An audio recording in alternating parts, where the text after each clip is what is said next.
नमस्कार विद्यार्थी मित्रांनो, स्वागत आहे तुमच्या आपल्या यूट्यूब चॅनलवर। आजच्या व्हिडिओमध्ये आपण वनरक्षक भरतीबाबत माहिती घेणार आहोत।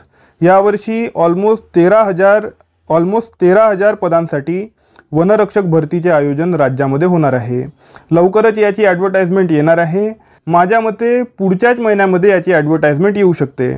आजच्या या व्हिडिओमध्ये आपण बघणार आहोत की वनरक्षक भरतीसाठी शैक्षणिक पात्रता काय राहणार आहे, एज लिमिट काय राहणार आहे, याशिवाय या परीक्षेचा सिलेबस आपण बघणार आहोत आणि इतरही महत्त्वपूर्ण माहिती आपण आजच्या व्हिडिओमध्ये बघणार आहोत।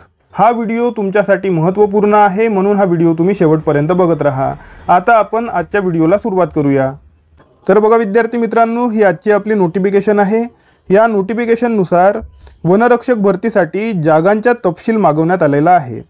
वनरक्षक भरतीसाठी उपलब्ध जागांचा तपशील मागवण्यात आलेला आहे। हा तपशील मिळाल्यानंतर जाहिरात बनवण्याची प्रक्रिया सुरू होणार आणि त्यानंतर तुमची जाहिरात प्रसिद्ध होणार। ओके, म्हणजेच बघा लवकरच तुमची जाहिरात प्रसिद्ध होणार आहे। ओके, आता समोर बघा।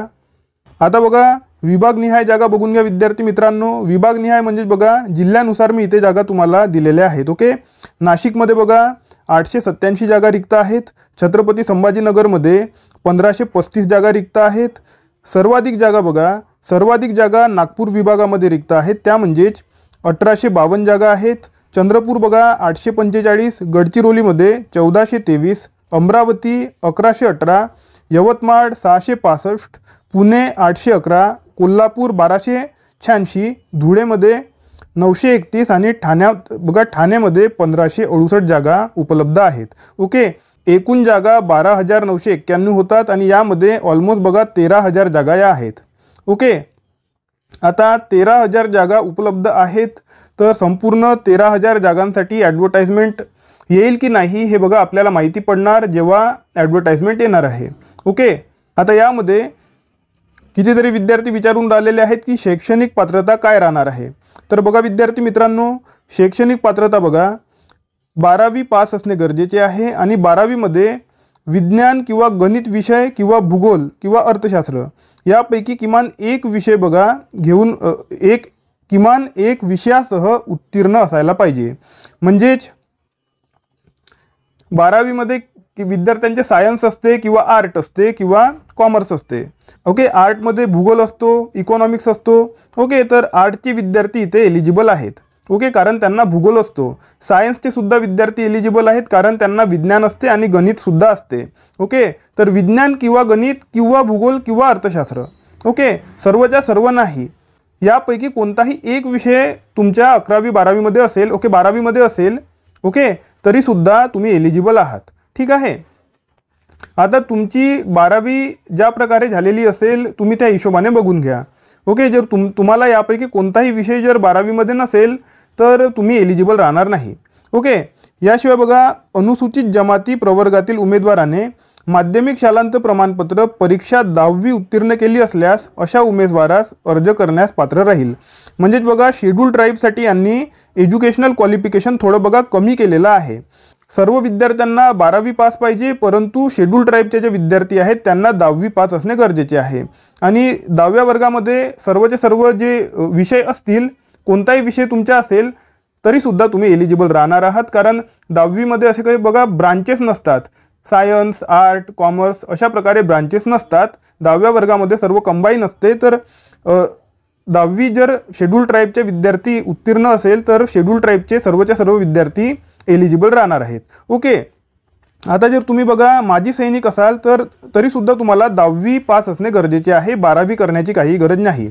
ओके, याशिवाय बघा नक्षलवाद्यांच्या हल्ल्यामध्ये गंभीर जखमी झालेले किंवा मरण पावलेले, ओके, वनखबरे किंवा वनकर्मचारी जर तुम्ही बघा पाल्य असाल, मुलगा किंवा मुलगी जर तुम्ही असाल तर तुम्हाला बघा 10वी पास असणे गरजेचे आहे, 12वी असणे गरजेचे नाही। ओके, याशिवाय जेव्हा तुम्ही अप्लाय करून राहिलेले आहे, अप्लाय करताना तुमच्याकडे जे आहे 10वी पास असणे किंवा 12वी पास असणे गरजेचे आहे। ज्यांना 10वी लागत आहे ते 10वी आणि ज्यांना 12वी लागत आहे ते 12वी। अप्लाय करायच्या वेळेस तुम्ही पास असणे गरजेचे आहे। ओके, अपिअरिंग चालत नाही, 12वी अपिअर चालणार नाही। ठीक आहे, याशिवाय तुम्हाला मराठी भाषेचे ज्ञान असणे गरजेचे आहे। मराठी भाषेचे ज्ञान तुम्हाला मराठी विषय 10व्या वर्गामध्ये असतो। ओके, मराठी हा विषय 10व्या वर्गामध्ये तुम्हाला असेल तर तुम्हाला मराठीचे ज्ञान आहे असे मानले जाते. ओके, 10वी किंवा 12वी. ओके, 10वी किंवा 12वीच्या मार्कशीटवर तुम्हाला मराठी विषय असेल तर तुम्हाला मराठीचे ज्ञान आहे असे मानले जाते. ओके, तर बघा विद्यार्थी मित्रांनो, ही झाली शैक्षणिक पात्रता. जी विद्यार्थी विचारून राहिलेले होते त्यांना मी शैक्षणिक पात्रता सांगितलेली आहे. ओके, तुमच्या मनामध्ये काही प्रश्न असतील, काही शंका असतील तर तुम्ही ते मला कमेंट सेक्शनमध्ये विचारा. आता समोर बघा, शारीरिक पात्रता सुद्धा इथे इम्पॉर्टंट आहे, कारण वनरक्षक जे आहे हे पद आहे. ओके, युनिफॉर्म्ड सर्व्हिसेस आहे आणि युनिफॉर्म्ड सर्व्हिसमध्ये जे आहे शारीरिक पात्रता सुद्धा इम्पॉर्टंट असते. आता यामध्ये बघा, किमान उंची पुरुषांसाठी 163 सेंटीमीटर लागणार आहे आणि स्त्रियांसाठी 150 सेंटीमीटर लागणार आहे. आता याला जर तुम्हाला फूटमध्ये करायचे असेल तर तुम्ही गुगलवरून फूटमध्ये जाऊन याला कन्वर्ट करून घ्या. ओके, छातीसुद्धा बघा, पुरुषांसाठी छाती न फुगवता 79 जे आहे सेंटीमीटर पाहिजे छाती, न फुगवता म्हणजेच नॉर्मल छाती, आणि फुगवल्यानंतर 84 सेंटीमीटर तुमची छाती झाली पाहिजे. ओके, महिलांसाठी यावर बघा कुठल्याही प्रकारे यांनी दिलेलं नाही. ओके, त्यानंतर वजन बघा, तुमचे जे हाईट आहे, हाईट आणि एजच्या हिशोबाने तुमचे वजन असायला पाहिजे. ओके, महिला आणि पुरुष दोघांसाठी सुद्धा. ओके, त्यानंतर बघा, अनुसूचित जमाती म्हणजे शेड्यूल ट्राईबसाठी यांनी थोडंसं कमी करून दिलेलं आहे. ज्याप्रमाणे एज्युकेशनल क्वालिफिकेशनमध्ये शेड्यूल ट्राईब कॅटेगरीला थोडं कमी होतं, त्याचप्रमाणे जे आहे हाईटमध्ये सुद्धा आणि चेस्टमध्ये सुद्धा थोडं कमी करून दिलेलं आहे. ओके, चेस्टमध्ये कमी केलेलं नाही. ओके, बघा चेस्ट सेम आहे, 79 आणि 84, आणि परंतु हाईटमध्ये यांना जे आहे शिथिलता दिलेली आहे. 152.5 सेंटीमीटर हाईट पाहिजे शेड्यूल ट्राईब, आणि महिला असेल तर 145 सेंटीमीटर हाईट पाहिजे शेड्यूल ट्राईब. ओके, आणि वजनसुद्धा बघा, उंची आणि एजनुसार तुमचे वजन असणे गरजेचे आहे. ओके, आता समोर बघा, आता बघा विद्यार्थी मित्रांनो, सिलेबसमध्ये मागच्या वर्षीचे मी तुम्हाला दाखवून राहिलेलो आहो. या वर्षीसुद्धा बघा सेमच राहण्याची शक्यता आहे. परीक्षा ऑलमोस्ट सेम पद्धतीने होत असतात, तर यावर्षीसुद्धा सेमच राहण्याची शक्यता आहे. ठीक आहे, तर बघा विद्यार्थी मित्रांनो, मराठी, इंग्रजी, सामान्य ज्ञान आणि बौद्धिक चाचणी अशा प्रकारे तुम्हाला 4 विषय आहेत. प्रत्येक विषयावर 30 गुण इथे यांनी दिलेले आहेत, आणि जे प्रश्न आहेत, प्रश्न राहणार आहेत 60. ओके, 60 प्रश्न राहणार आहेत, प्रत्येक प्रश्नाला 2 गुण राहणार आहेत. ओके, ही गोष्ट तुम्ही लक्षात ठेवा. याशिवाय बघा, एक्झाम जी आहे, एक्झाम 120 मिनिटांची राहणार आहे. 120 मिनिटे म्हणजे 2 तास. तुम्हाला 2 तासांमध्ये 60 प्रश्न सॉल्व करायचे आहे. त्यामध्ये मराठी विषयावर 30 गुण, इंग्रजीवर 30 गुण, सामान्य ज्ञानवर 30 गुण आणि बौद्धिक चाचणीवर 30 गुण. आता इथे यांनी दिलेलं आहे बौद्धिक चाचणी. याचा अर्थ असा होत नाही की मॅथ विचारणार नाही. ओके, आताच बघा परीक्षा झालेली आहे आदिवासी विभागाची, तिथे सुद्धा यांनी बौद्धिक चाचणी दिलेलं होतं, परंतु मॅथवर प्रश्न आलेले आहेत. ओके, मी नेहमी विद्यार्थ्यांना सांगत असतो की रिझनिंग जरी दिलेलं असेल तरीसुद्धा मॅथवर प्रश्न विचारण्याचे चान्सेस असतात.